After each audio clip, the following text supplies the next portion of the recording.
25절로 28절까지의 말씀. 우리 파워포인트에 나오네요. 거기 진하게 되어 있는 거죠. 구하옵나니. 그게 바로 신명기서 3장 25절에서 28절까지 말씀인데 우리 한 목소리로 같이 읽어보겠습니다.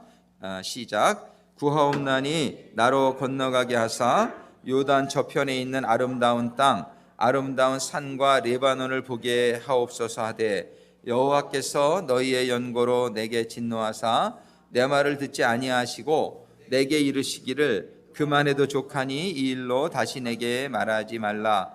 너는 비스가산 꼭대기에 올라가서 눈을 들어 동서남북을 바라고 내 눈으로 그 땅을 보라. 내가 이 요단을 건너지 못할 것임이니라. 너는 여호수아에게 명하고 그를 담대케 하며 그를 강경케 하라. 그는 이 백성을 거느리고 건너가서 내가 볼 땅을 그들로 기업으로 얻게 하리라 하셨느니라. 예, 여기 보면은 모세가 기도하는 거죠, 그죠? 이렇게 이제 한 요단강을 눈앞에 두고 40년이 지나서 한 달 남았는데 구하옵나니 기도하고 있어요, 모세가 하나님께. 나로 건너가게 하사. 정말 80에서 이제 120세가 됐어요. 120세 된 그 노인이 정말 그 저강에 한번 건너가고 싶은 거예요. 하나님한테 아주 간절히 기도하는 그런 내용이죠. 구하옵나니 나로 건너가게 하사 요단 저편에 있는 아름다운 땅, 아름다운 산과 레바논을 보게 하옵소서. 정말 이 짧은 구절에 모세의 간절함을 우리가 읽을 수 있죠. 근데 하나님께서 여호와께서 너의 영고로 내게 진노하사 내 말을 듣지 아니하시고 내게 이르시기를 그만해도 족하니 이 일로 다시 내게 말하지 말라. 하나님이 이렇게 좀 냉정하게 대답을 하셨어요. 그 하나님의 이렇게 하신 이유가 도대체 어디에 있을까? 이제 이렇게 말씀으로 그냥 이렇게 나타난 것으로 보면은 첫 번째는 하나님이 그 치지 말라는 바위를, 그죠? 쳤다고 한 것이 원인이 됐다라고 우리가 지지난주에도 한번 봤어요. 이제 그 밑에 이제 정리한 말씀에 보면은 그 신광야에서 조금 더 내려보시면은 신광야에서 물이 없어 원망하고 불평하는 이스라엘 백성들에게 바위를 명하여 물을 내라 지시했음에도 불구하고 모세가 동족에 대한 분을 참지 못하여 지팡이로 바위를 쳐 물을 냈기 때문일까요?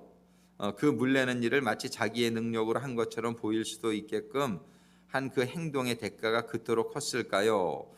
이제 근데 성경에서는 그것이 원인이라고 또 이렇게 하시는 말씀이 분명히 있습니다. 그래서 그것도 좀 이렇게 연관이 있다라고 우리가 생각을 안 할 수가 없죠. 그런데 이제 어떤 주석가들은 그거를 반석을 치는 것을 반석을 예수님을 상징하고 반석을 치는 걸 십자가에 못 박음으로 거기에서 죽음에서 생명으로 이끌어주는 생명수가 나옴을 상징하는 것이라고 해석하는 주석가들이 있단 말이에요. 근데 십자가는 한 번 못 박아야지 두 번째 친 거는 주님을 두 번 십자가에 못 박는 그런 영적인 의미가 있어서 아주 큰 죄다. 그래가지고서 못 건너게 하셨을 것이다.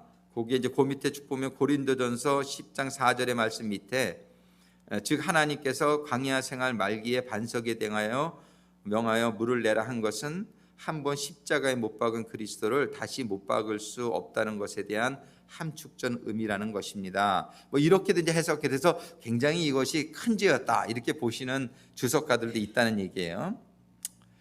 그 다음에 26절에 보면 모세가 하는 말에 너희의 연고로 내게 진노하사 이런 말도 했어요. 그래가지고 모세는 여기에서 좀 모세의 어떤 좀 백성들을 좀 원망하는 마음 볼 수 있죠. 니네 때문에 나에게도 진노, 니네들 잘못 때문에 나도 못 건너가 된 거야. 이런 의미가 좀 포함되어 있어요. 근데 이것보다 더 큰 의미가 있다는 거예요. 하나님이 요 정도의 실수를 가지고 이 수고한 모세를 그 요단강을 못 건너게 하신 게 아니라 이걸 가만히 묵상하다 보면 어떤 게 나오냐면요. 자, 모세는 어떤 사람입니까? 하나님은요. 구약 시대의 모든 역사를 통해서 하나님이 우리들에게 구속의 구원의 도를 가르쳐 주기를 원하시는 거예요. 그죠? 하나님이 이스라엘 백성의 이런 실제 역사인데 이런 역사를 통해서 정말 우리들에게 깨닫게 해 주시고자 하시는 것은 뭐냐면 복음이에요. 복음. 이 복음을 깨닫게 해주시고자 하시는 거예요. 근데 모세는 뭐의 상징입니까? 모세 하면 생각나는 게 뭐예요? 모세 하면 율법, 그죠?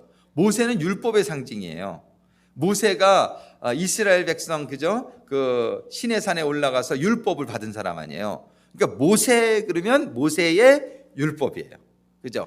모세의 율법인데 이 율법을 상징하는 모세예요.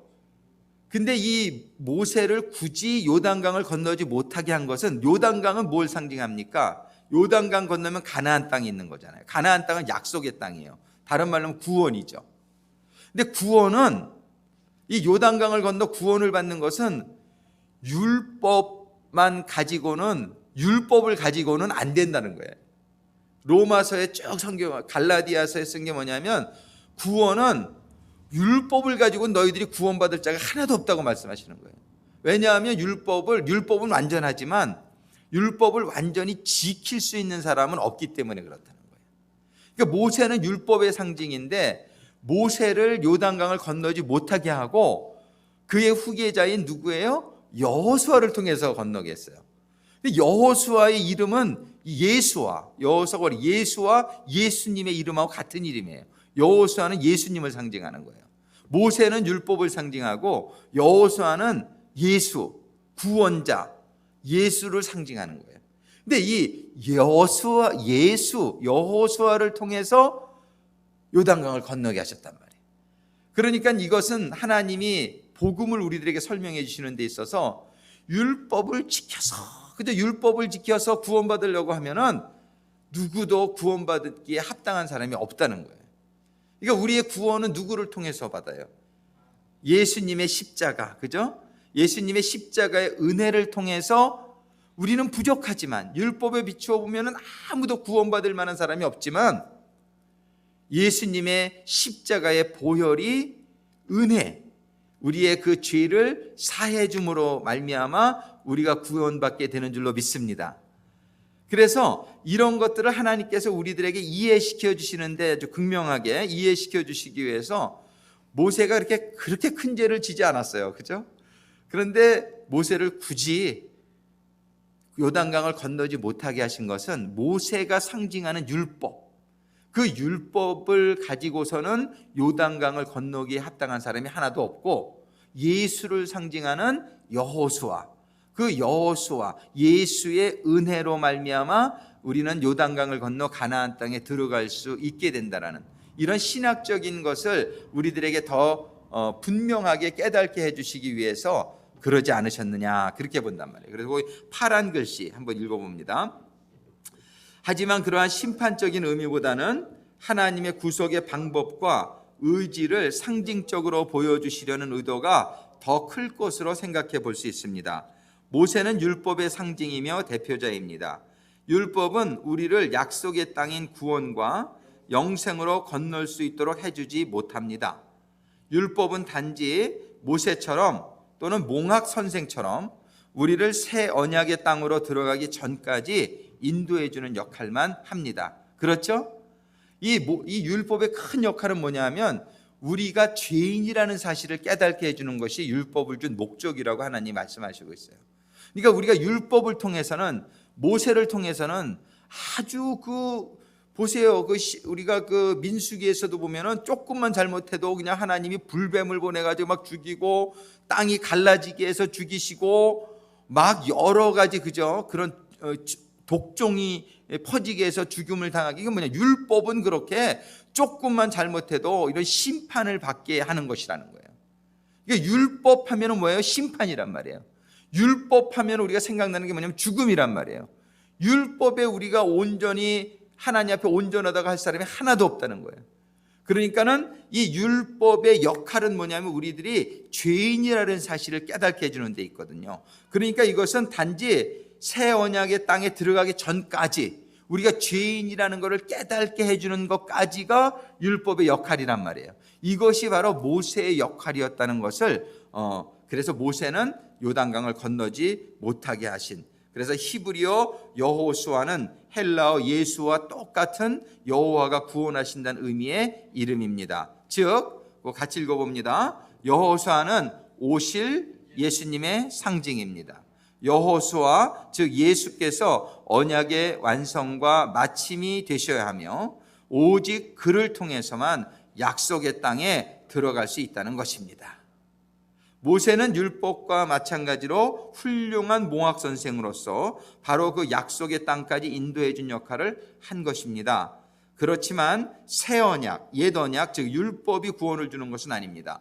모든 율법을 다 지켜서 스스로 의롭게 될 수 있는 자는 없되 한 사람도 없습니다. 빨간 글씨 같이 읽겠습니다. 율법으로는 소망이 없습니다. 오직 예수 그리스도의 십자가의 공로와 그로 인한 은혜만이 우리를 믿음 안에서 구원에 이르게 할 수 있습니다. 하나님께서는 이 점을 너무나도 강조하고 싶으셨던 것입니다. 그렇죠? 예.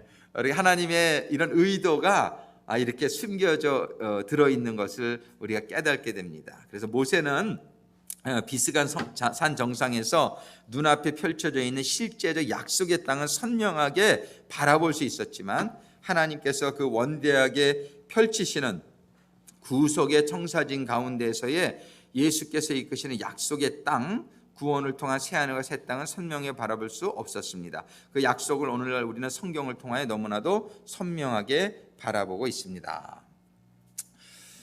그래서 우리는 율법주의자가 되지 않게 되기를 바랍니다. 율법은 참 귀한 거예요. 율법은 하나님이 주신 거고 너무나 귀한 것이지만 율법주의자가 돼서는 안 돼요. 율법주의자는 이런 바리새인 같은 분들은 율법주의자가 되었다고 말해요. 그래서 율법을 통해서 구원을 받으려고 해요. 그런데 율법을 통해서 구원받으려고 하면은 참 안 좋아요. 율법을 잘 지켜도 안 좋고 율법을 못 지켜도 안 좋아요. 왜냐하면 율법을 잘 지키게 되면 내가 잘 지켰으니까 자기의 의의가 자꾸 나타나요.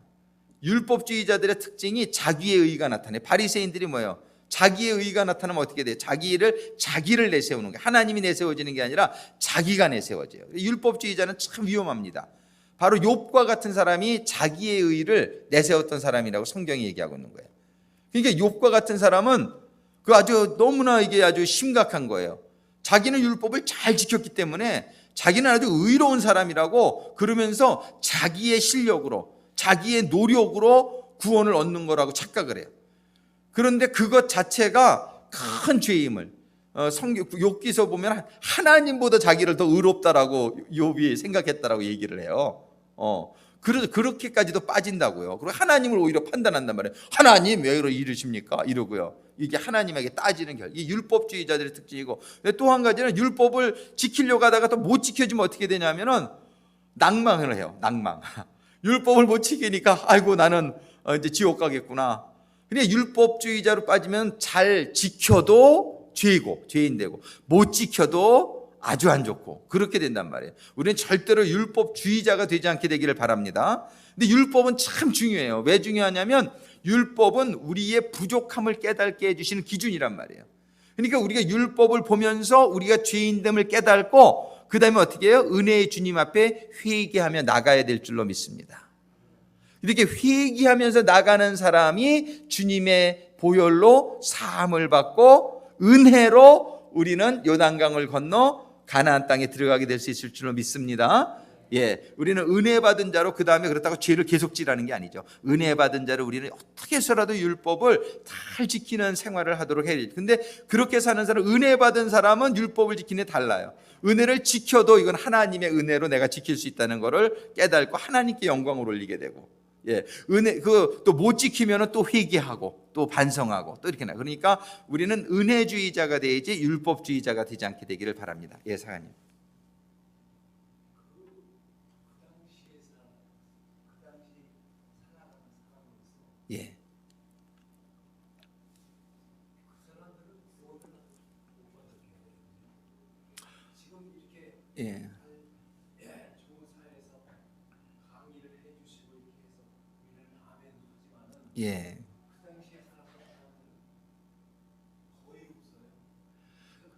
그런데 이제 성경에 보면은 이게 은혜의 믿음,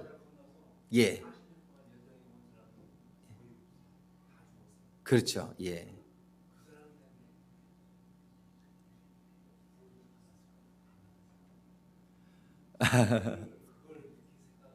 예, 예, 예, 예, 예, 예. 예, 이제 하나님만 아시겠지만 그때에도 아브라함이라든지 모세라든지 이런 구원받은 사람들의 삶을 보게 되면은 어떤 그런 욥이라든지요. 그러니까 하나님 욥도 깨닫게 해주셨잖아요. 그 당시의 사람이지만 이게 욥이 율법주의에 빠져 있었는데 하나님은 그 욥에게 결과적으로 선지자를 보내주면서 너는 율법주의로는 안 된다는 걸 깨닫게 해주시고 은혜로 구원받는 것을 욥에게 깨닫게 해주셨단 말이에요. 그런 식으로도 구약에서도 예수님의 사건은 없었지만은 하나님의 은혜로 그런 구원을 받게 된다는 것을 깨달은 사람들은 있지 않았을까 그런 생각을 하게 됩니다. 근데 아마 오늘날이 그래서 은혜의 시대다 하는 것은 우리가 이런 역사를 통해서 정말 이런 복음을 잘 깨달을 수 있는 시대에 우리가 살고 있다는 것이 큰 더 축복이라고 생각을 합니다. 감사합니다. 그다음 두 번째로 도피성에 대해 생각해 보겠습니다. 이제 첫 번째 우리 모세, 그죠? 모세를 하나님이 요단강 건너지 못하게 하신 그런 깊은 의미가 우리들에게 더 이렇게 마음에 와닿는 이런 해석인 것 같습니다.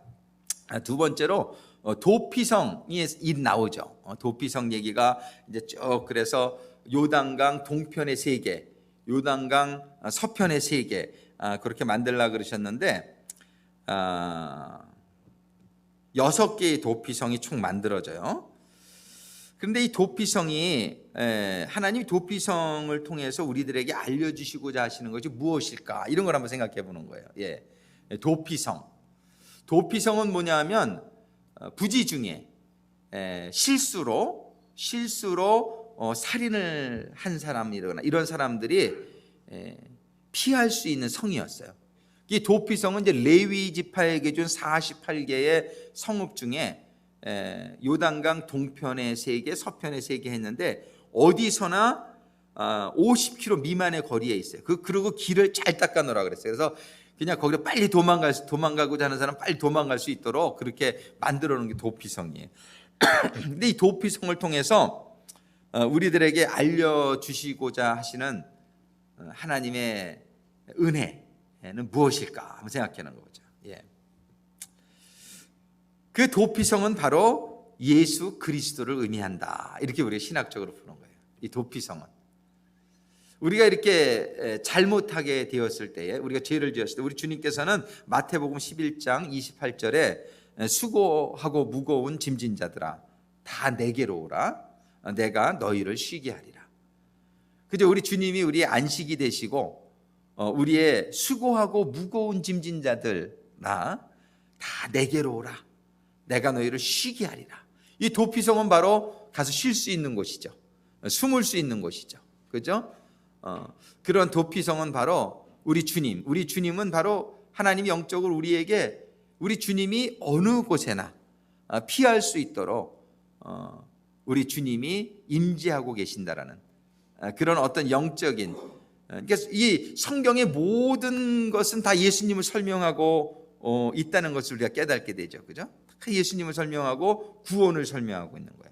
도피성은 바로 예수님을 설명한다. 그래서 그 빨간 글씨로 조금 더 내리시면은 도피성 예수 그리스도 진정한 도피성은 예수 그리스도 자신이시다.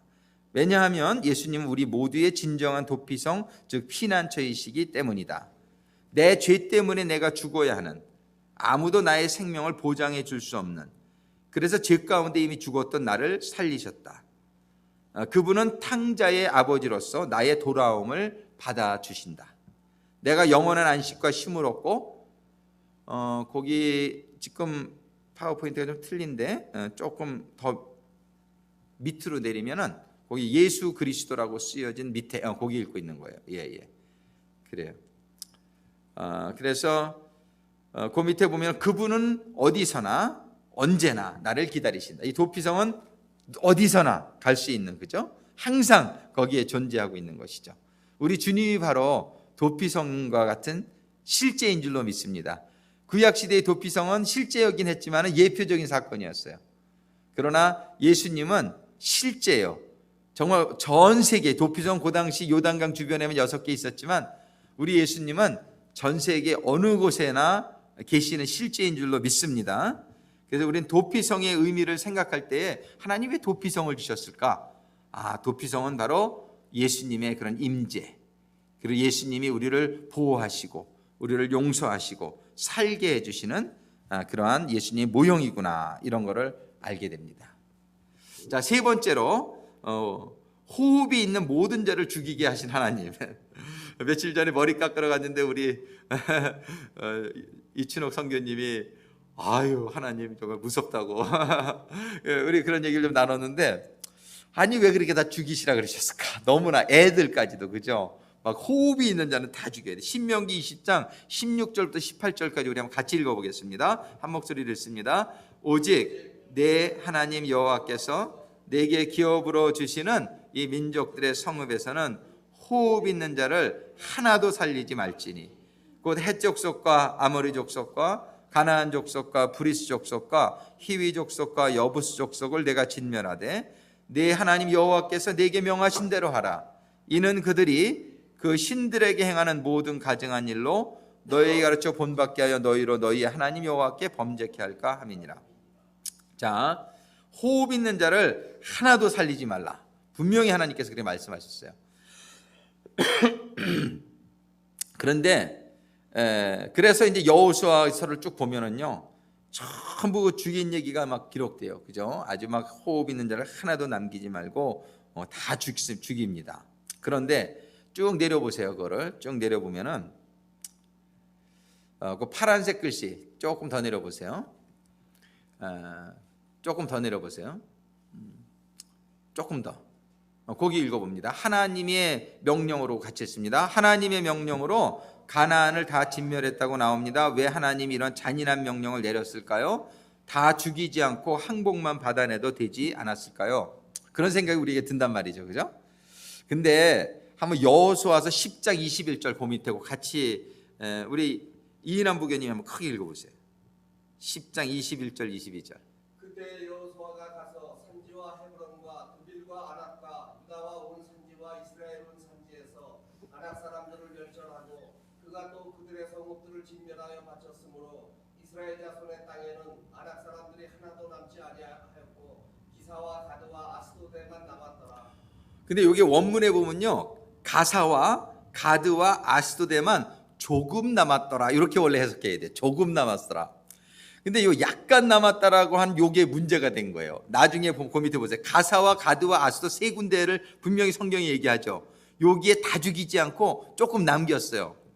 근데 참 재밌는 게 사사기서 16장 1절에 보면요, 삼손이 가사에 가서 한 기생 들릴라를 보고 그에게로 들어갔다. 이 들릴라에게 빠진 게 가사예요. 이 삼손이 얼마나 하나님에게 구별받은 나실인이었습니까? 근데 나실인 아니었어요. 근데 그 나실인이 정말 그렇게 비참한 죽음을 당하게 된 게 그 기생 하나한테 빠져서 그랬거든요. 근데 그 기생이 어디에 사는 기생이냐면 가사에 사는 기생이라고 나와요. 참. 그러니까는 참 이 낭패죠. 그때 다 죽였으면 이런 일이 없었을 텐데 하는 아쉬움이 남는 거예요. 그 다음에 가드에 대해서 또 얘기가 나와요. 가사, 가드, 아스도 이 세 군데에 사람을 조금씩 남겼었는데 사무엘상 17장 4절에 보면 한번 우리 김종구 정견이 크게 읽어줘 보세요. 17장 4절 사무엘상. 블레셋 사람들의 진영에서 싸움을 도운 자가 왔는데 그 이름은 골리앗이요 가드 사람이라. 그의 키는 6뼘이요. 이 가드 사람을 남겨뒀더니 거기에서 골리앗이 또 나온 거예요. 골리앗이 얼마나 이스라엘을 또 모욕하고 그랬느냐 말이에요. 그죠? 그러니까 하나님이 이 지명을 일부러 그렇게 쓰신 이유가 이렇게 다 이렇게 연결이 되는 거죠. 그죠? 그 다음에 또 어디 사람을 남겼어요? 아스돗 사람. 우리 김종표 정교님 한번 사무엘상 1장 그 에베네셀 전쟁 그 다음에 쭉 한번 읽어줘 보세요. 안 보이시죠? 그래요. 요거는 이제 성경 구절 아니 1장에 보면 에베네셀 전쟁의 얘기가 나와요. 근데 에베네셀 전쟁에서는 이스라엘 군대가 아주 대패를 합니다. 대패를 하는데 거기에 보면은 3만이 몰살하는데 이 치욕적인 전쟁, 이 전쟁에 그 밑에 사무엘상 5장 1절과 2절 제가 읽어드릴게요. 블레셋 사람들이 하나님의 궤를 빼앗아 가지고 에베네셀에서부터 아스돗에 이르느니라. 그러니까 아스돗 사람들이에요. 이 에베네셀에서 대패를 하는데 누구한테 그렇게 대패를 하게 되냐면 아스돗 사람이 아스돗. 그러니까는 하나님이 지금 다 멸절하라고 그랬는데 멸절하는 세 군데가 화근이 되어서 거기에서 들릴라가 나오고 거기에서 골리앗이 나오고 거기 사람들에게 아주 죽임을 당하는 이런 결과를 초래하게 돼. 하나님이 이걸 다 아셨던 것이죠. 그랬는데 사람들이 그거를 좀 쉽게 생각하고 이렇게 다 죽이지를 않았던 그 화근이 이렇게 되었던 것을 보게 돼요. 자, 우리는요 다시 이 3번 아까 그 제목 있는데 맨 위로 좀 올려주세요. 거기에 보면은 하나님께서 신명기서 20장 16절 18절에 맨 끝에 부분에 이런 말씀을 하신단 말이에요. 이는 빨간 글씨 보면 이는 그들이 그 신들에게 행하는 모든 가증한 일로 너희에게 가르쳐 본받게 너희로 너희의 하나님 여호와께 범죄케 할까 함이니라.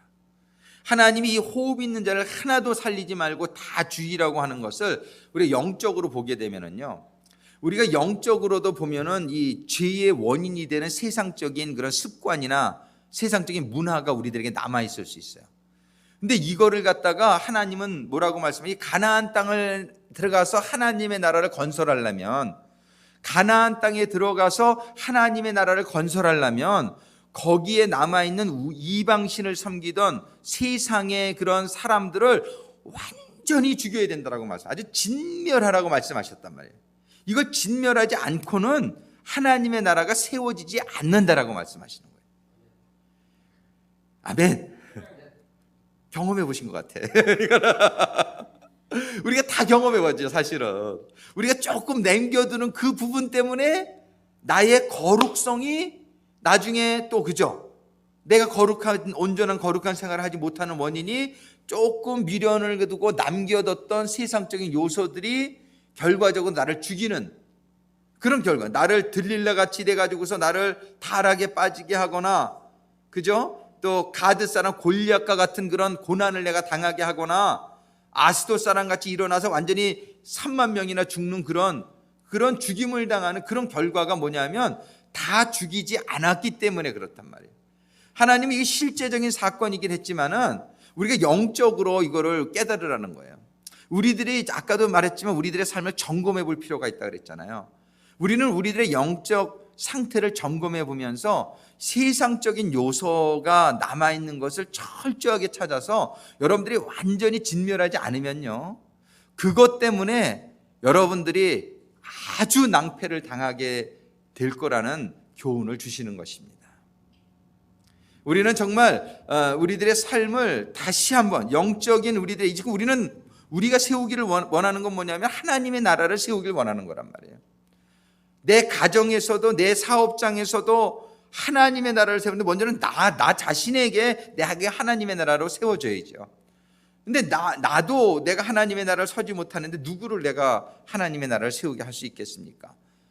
그러니까 나를 정복하면 다 정복한다. 그러니까 나를 정복한다는 게 뭐냐면 나에게 남아있는 모든 이런 세상적인 요소, 이방적인 요소가 철저하게 발견되어지고요, 이거를 진멸시켜야 된다라고 말씀하시는 거예요. 그렇지 않으면은 그걸로 인해서 아주 정말 슬피 울며 이를 가는 사건이 일어나게 될 것임을 명심할 수 있게 되기를 바랍니다. 그래서 하나님은 우리들에게 그런 영적인 교훈을 주시기 위해서 그 가나안 땅에 있는 그 사람들을 다 죽이라고 했다. 그 다음에 또 한 가지 이유가 신명기서 9장 4절에 보면은 끝부분에 이런 말씀이 있어요. 빨간색 글씨 제가 읽어드리면은 실상은 이 민족들이 악함을 인하여 여호와께서 그들을 네 앞에서 쫓아내심이라. 그런데 그 사람들에게 좀 우리가 좀 불쌍히 여기 그 사람들을 어떻게 다 그렇게 죽임을 당하게 하셨을까, 좀 불쌍한 마음이 든단 말이에요. 그런데 성경은 뭐라고 말씀하시냐면 실상은요, 이 민족들이 너무나 악했다는 거예요.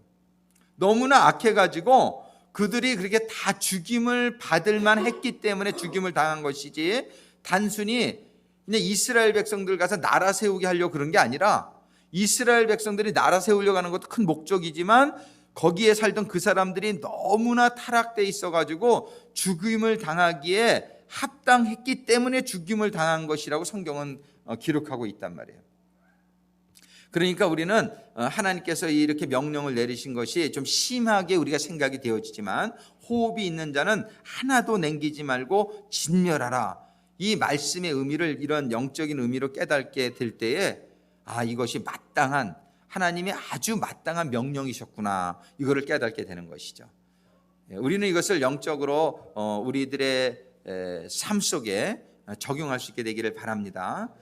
정말 우리들의 삶 속에서 진멸시켜야 되는 세상적인 요소가 정말 다 발견되어지고 아주 이것이 참 힘들 수가 있어요. 사람 죽이는 게 얼마나 힘들었겠어요, 그죠? 막 수만 명씩 죽이는데 그런 것처럼 우리에게 남아있는 세상적인 요소도 죽이는 게요 결코 쉽지 않다는 것을 저는 고백합니다. 저도 그렇게 노력을 해봤고 또 지금도 하고 있고 그렇기 때문에 이거는 정말 보통 결단이 아니면 어떻게 보면 순교의 결단이 아니면은 이게 이루어지지 않는 걸 볼 수 있어요. 나의 옛사람을 죽이는 것이 결코 쉬운 일이 아니라는 것을 깨닫게 됩니다. 그러나 죽지 않고는 살 수 없다. 이걸 분명히 성경적인 원리가 설명해 주고 있단 말이에요. 그래서 우리는 옛사람을 철저히 죽이는 가운데 새 사람으로 거듭나는 삶이 우리에게 이루어질 수 있게 되기를 소망합니다. 예. 그 다음에 네 번째로 마지막인데요. 신명기 23장에 보면은 거기 4번 밑에 한번 같이 읽어보겠습니다. 까만 글씨인데 고환이 오습되어 있습니다. 고환이 상하거나 음경이 잘린 자 곧 고자는 여호와의 총회에 들어오지 못한다. 암몬과 모압 자손은 영원히 여호와의 총회에 들어오지 못한다. 부부관계 이외의 관계를 통해 태어난 자, 즉 사생자라고 개역성경에 나와 있는데요. 10대에 이르기까지 10대라고 하는 것은 10th generation이라는 얘기예요. 10대 20대 할 때 그게 아니고 10th generation까지도 여호와의 총회에 들어오지 못한다 이거예요. 그러나 에돔 사람과 애굽 사람들의 경우 3대 후 자손은 여호와의 총회에 들어올 수 있다. 이런 말씀이 기록되어 있어요. 여호와의 총회에 속한 사람인데 이것도 좀 심하다 이런 생각이 조금 드는 그런 말씀이란 말이에요. 여호와의 총회에 들어오지 못한다면 구원받지 못한다는 얘기거든요. 예. 여호와의 총회란 이스라엘이 하나님께 드리는 공식 집회나 예배를 의미하는데요. 이 여호와의 총회에 참석한다는 것은 하나님의 백성으로 공식적으로 인정을 받는 자가 된다는 의미를 가지고 있어요. 근데 여호와의 총회에 들어오지 못한다고 하는 것은 하나님의 나라에 들어가지 못한다는 얘기예요. 첫 번째, 신랑이 상한 자나 신을 배인 자는 여호와의 총회에 들어오지 못한다. 남자에게 신랑이 상하면은 그건 어떤 거예요? 남자의 구실을 못하게 되는 것이죠, 그죠? 그러니까 남자의 구실을 못하게 되면은 여호와의 총회에 들어오지 못한다는 거예요. 그거는 바로 어떤 말씀이냐면요. 그 파란 글씨 한번 같이 읽겠습니다. 경건의 모양은 있으나 경건의 능력을 상실한 자, 저주받은 무화과 나무처럼 잎은 무성하나 열매가 없는 자는 여호와의 총회에 들어오지 못한다는 얘기입니다. 성도라고는 하는데 성도는 뭐예요? 우리 요한계시록 12장에서 해 입은 여인, 성도는 뭐예요? 애를 낳아야 되는 거예요.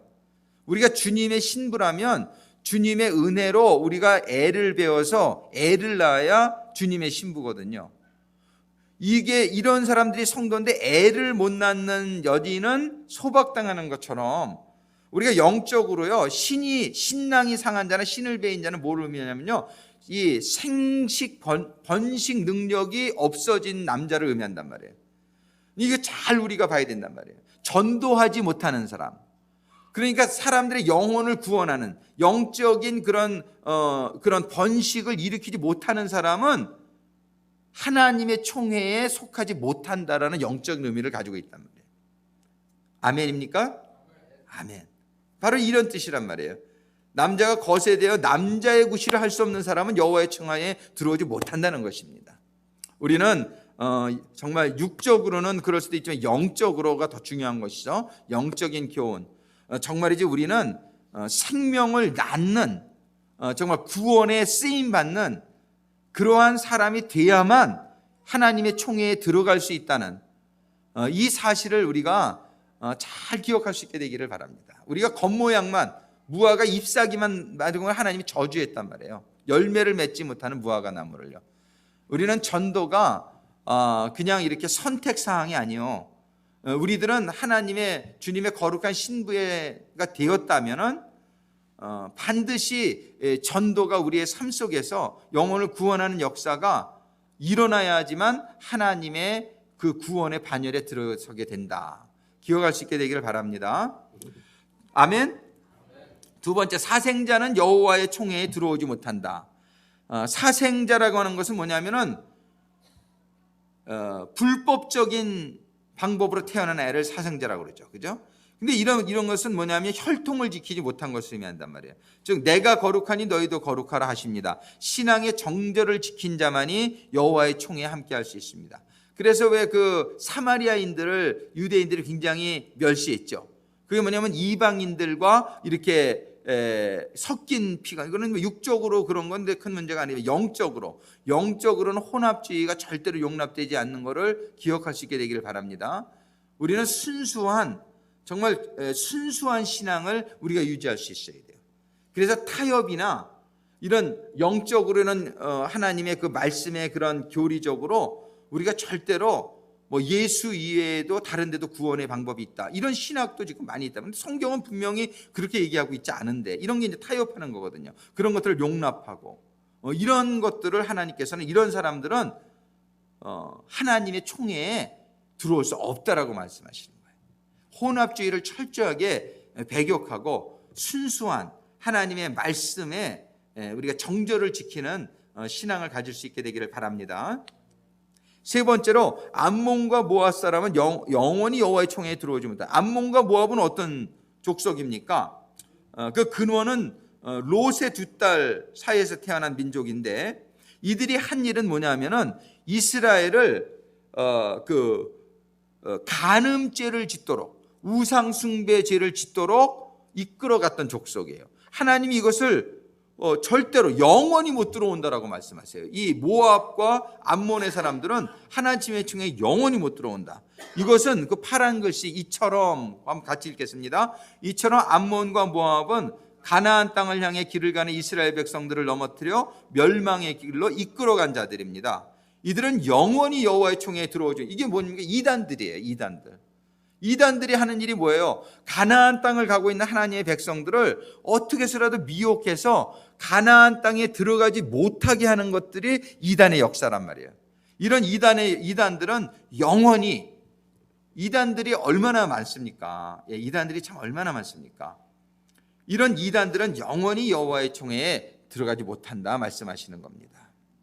그래서 그 밑에 오늘날에도 우리 한번 같이 읽어볼까요? 오늘날에도 믿음의 사람들을 미혹하여 멸망의 길로 이끌어가는 어둠의 세력들이 있습니다. 이 땅에 적그리스도의 나라를 세우려고 애쓰는 세계 정부주의자들과 성도들을 미혹하여 배도의 길로 이끌고 있는 거짓 선지자들이 그런 자들입니다. 이들이 바로 영원히 여호와의 총회에 들어오지 못한다 하신 모압과 암몬 족속들인 것입니다. 자, 네 번째로 에돔과 애굽 사람은 3대까지만, 한 3대 지나서는 여호와의 총회에 들어올 수 있다라고 말씀하세요. 그것은 이제 그래도 은혜를 이렇게 끼쳤다는 것이죠. 그래서 이제 그 밑에 아브라함을 부르실 때 하나님은 너를 축복하는 자에게는 내가 복을 내리고 너를 저주하는 자에게는 내가 저주하리라, 이런 말씀을 주셨죠. 그래서 그 애굽이나 이 에돔은 이스라엘 백성들을 그래도 좀 돕고 또 그들에게 이렇게 은혜를 베푼 그런 역사가 있죠. 이런 사람들은 나중에는 들어올 수 있다.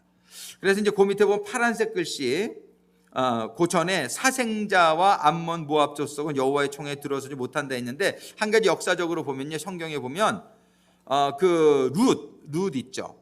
모압 여인 룻이 바로 모압의 족속이에요. 그럼 모압의 족속이면은 영원히 들어오지 못했어야 되는데, 룻이 누군지 아시죠? 룻은 사실 예수님의 그 조상이 되었단 말이에요. 근데 여호와의 총회에 들어갈 자들을 엄격히 규정하는 법이 있었지만 이를 초월하여 베푸신 하나님의 은혜가 있을 수 있다라는 것을 성경에서 말씀해 주시는 거예요. 그래서 어떤 족속에 속해 있든지 오늘날은 그게 중요한 게 아니라 하나님의 은혜를 통과하면 다 들어갈 수 있게 될 줄로 믿습니다. 그러나 이런 영적인 원리는 우리가 기억하면서 정말 이렇게 이단의 사람들이라든지 또는 그런 사생자 혼합주의라든지 또 이렇게 생명력이 없는, 번식력이 없는, 영혼 구원을 하지 못하는 이러한 신앙생활에 대해서 우리가 굉장히 각성하는 마음을 가지고 정말 여호와의 총회에 들어갈 수 있는 하나님의 성도들이 될 수 있도록 우리의 노력을 다하는 그런 신앙이 되기를 주님의 이름으로 축원합니다. 오늘 주신 말씀들을 생각하면서 잠깐 기도하시겠습니다. 아버지 하나님, 오늘 저희들이 신명기서와 여호수아를 서로를 통해서 주신 말씀들 가운데에 좀 이해하기 힘든 부분들 몇 가지를 생각해 보게 하심에 감사를 드립니다. 아버지 하나님, 정말 오늘 주신 말씀 첫 번째로 정말 모세가 요단강을 건너지 못했던 이유, 정말 율법으로 건널 수 있는 게 아니라 우리 주님의 십자가의 은혜로 요단강 건너 가나안 땅에 들어갈 수 있다는 것을 알려주시기 위해서 행하신 아버지 하나님의 뜻이 저희들에게 은혜로 임하게 하심에 감사를 드립니다. 아버지 하나님, 도피성의 의미를 깨닫게 해주시니 감사합니다. 어디서나 언제나 피할 수 있는 우리 주님, 도피성 되신 우리 주님에게 늘 달려나가는 저희들 되게 하여 주시옵소서. 호흡이 있는 자를 모두 죽이라고 하신 하나님의 이 명령의 영적 의미를 저희들이 깨달아 하나님의 나라를 세우고자 하는 성도들의 심령 가운데 아직 남아있는 세상적인 모든 요소들이 철저하게 진멸되어지고 하나님의 나라가 강건하게 세워질 수 있는 성도들이 되게 하여 주시옵소서.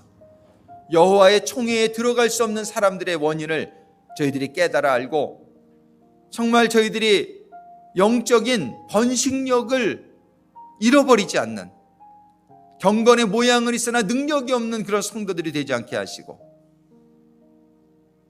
해 입은 여자와 같이 아이를 베고 아이를 출산하는 많은 고난과 핍박 가운데서도 영혼의 구원의 열매를 맺는 성도들이 되어지게 도와주시옵소서.